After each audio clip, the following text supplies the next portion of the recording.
쿠션이 좋은 운동화를 신고 두꺼운 양말 신으시고 집에 와서는 항상 족욕하고 발 마사지 해주고. 안녕하세요. 몸신 한의사 한지룡입니다. 발, 우리한테 너무나 소중한 기관이죠. 우리를 걸을 수 있게 해주니까요. 우리가 걷는다는 게 다 걸을 수가 있기 때문에 그렇게 소중한지를 모르는데요. 걷지 못해서 생기는 비극들이 너무나 많습니다. 특히나 뇌질환으로 걷지 못하게 돼서 평생을 걷다가 화장실을 혼자 못 간다든지 이동이 제한이 되는 걸 보면 굉장히 안타깝습니다. 요즘 맨발 걷기가 굉장히 큰 이슈죠. 진짜 뭐라고 할까요? 돌풍을 넘어서서 이 어떤 아주 선풍적인 인기를 끌고 있고, 또 이거에 굉장히 큰 기대를 하고 계신 분들도 많으신 것 같아요. 근데 우리가 발 관리를 어떻게 해줄 것인가? 맨발 걷기를 할래도 걷기를 할래도 일단 발이 기본적으로 가장 크게 작용되는 우리 신체 부위니까요. 발 관리 어떻게 할 것인가? 맨발 걷기 영상에 이제 댓글로 반응들이 이렇게 올 때, 당뇨 환자인데 어떻게 할까요? 저는 족저근막염이 있는데 어떻게 할까요?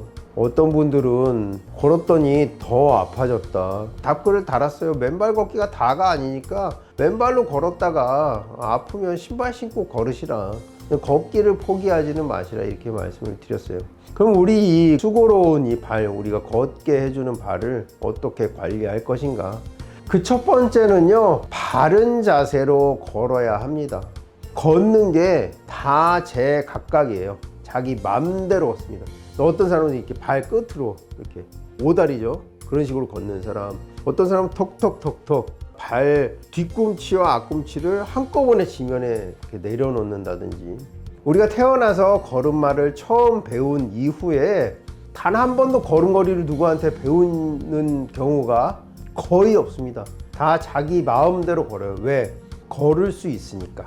배우지 않아도 걸을 수 있으니까 배우지 않는단 말이에요. 근데 이게 왜 중요하냐? 발에 가혹한 자극을 줄 수도 있고, 무릎 관절도, 고관절, 그러니까 전신의 관절에도 이 걸음걸이가 영향을 줄 수 있습니다. 왜? 평생을 그렇게 걸으니까 계속 힘 받는 부위에만 힘을 받는 거예요. 자, 그것이 알고 싶다라는 시사 프로그램에서 어떤 범인을 특정할 때 범인의 얼굴이 아닌 뒷모습, 걸어가는 모습을 보고 그 범인을 특정했습니다. 이런 것을 법보행이라고 일컫는다고 하더라고요. 법정에서도 그 증거로 채택될 만큼 개개인이 서로 다른 걸음걸이를 갖고 있다는 거죠.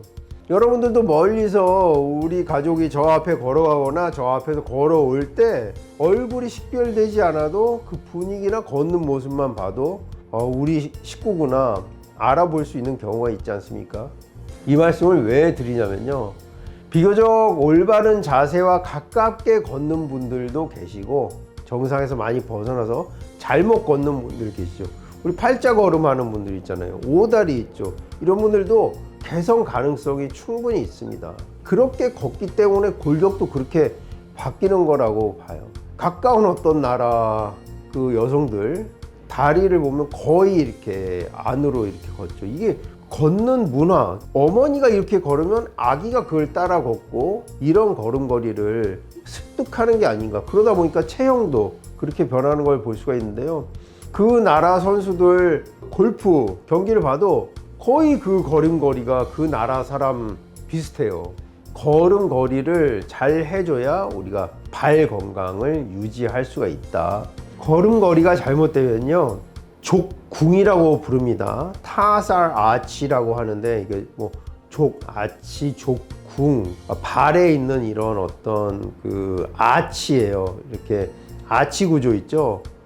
건축물 할 때 그런 것처럼 발도 이 아치가 이렇게 스프링 역할을 하면서 충격을 완화해줘야만 상부로 가는 어떤 충격을 이 안에서 흡수하고 없애주는 그런 역할을 하는데요, 자칫 잘못된 걸음걸이, 안짱다리나 팔자 걸음이나 평발처럼 걷는 그런 걸음걸이가 발의 모양에 해를 끼칠 수 있으니까 될 수 있으면 발 건강에 나쁜 영향을 미치지 않도록 그렇게 걷도록 노력하고 교정하고 개선할 필요가 있습니다. 걸음걸이를 잘 모니터링하고 나는 어떻게 걷는가, 어떻게 고쳐야 할 것인가 잘 생각을 하시고요. 우리 발 건강을 위해서 내가 해야 할 한 가지가 있다면 허벅지 안쪽 내전근이라고 하는 근육에 힘을 많이 주고 걸어서 바른 걸음걸이를 할 수 있도록 털레털레 이렇게 힘없이 걷지 않고 허벅지 안쪽에 힘을 꽉 주고 정자세로 뚜벅뚜벅 반드시 11자일 필요는 없지만 약간 벌어지더라도 팔자가 되지 않도록 다리를 발끝을 모으고 한 발 한 발 더 뒷대 뒤꿈치로부터 앞으로 해서 엄지발가락으로 지면을 이렇게 딱 잡아서 긁어주는 이런 자세를 하시는 게 우리 발 건강을 유지하면서 걷는 방법이 되겠습니다. 또 잘 걷고 집에 온 다음에는요, 상처가 있는지 없는지 잘 살펴볼 필요가 있습니다. 우리가 발을 잘 이렇게 들여다 보지 않거든요. 아파야 한번 보지 그러지 않으면 들여다보지 않습니다. 그래서 걷고 들어왔을 때는 발을 잘 한번 관찰을 해서 상처가 있는지 없는지, 혹시 오래된 상처가 낫지 않고 있는 건 아닌지, 특히 당뇨가 있으신 분들은 상처 관리를 잘 해주시면 되고요. 족저근막염이 있는 분들이 많이 있습니다. 참 많아요. 이게 왜 오냐? 평생 써서 그렇습니다.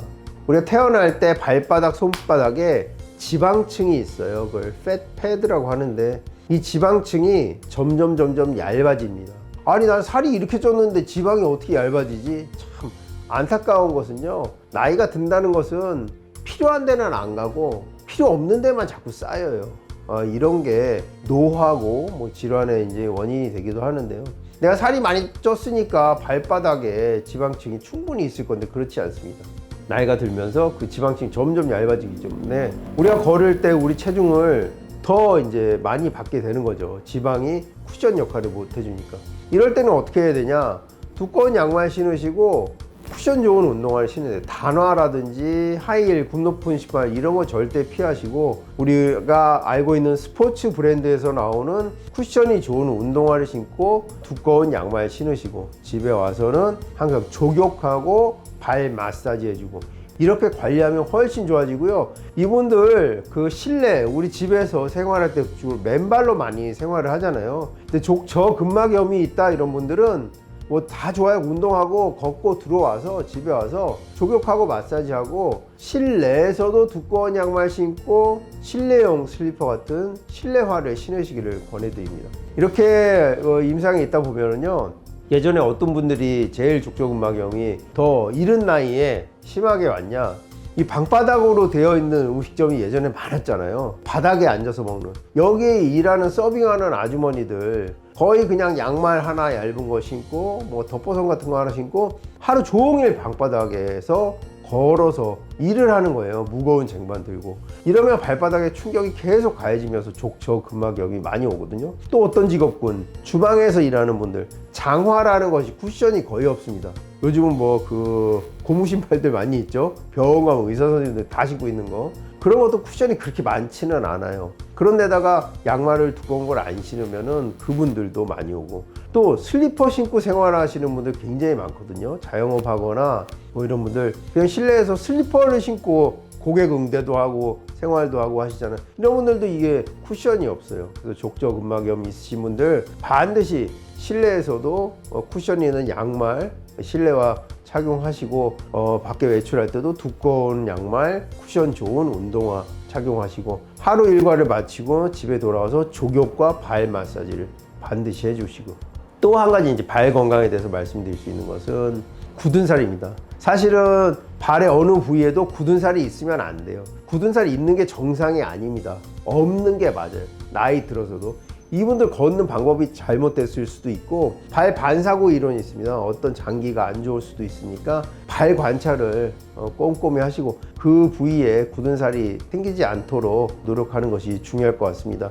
우리 걷기에 대해서 지금 얘기를 많이 했잖아요. 맨발 걷기를 포함해서 그냥 신발을 신고 걷는 것, 또 어떤 일상생활을 할 때도 우리 발이 없으면 어떤 운동도 하기가 어렵습니다. 그러니까 이 소중한 발이니까 관찰해서 시작하고 관리해주고 될 수 있으면 발에 무리 가지 않도록 걷는 보행법을 개선, 수정하고 관찰할 필요도 있고요. 이렇게 해서 소중한 발 건강히 잘 사용하시기 바랍니다. 또 발 건강에 대해서 궁금하신 점 있으시면 댓글 남겨주시면 성의껏 답변해 드리도록 하겠습니다.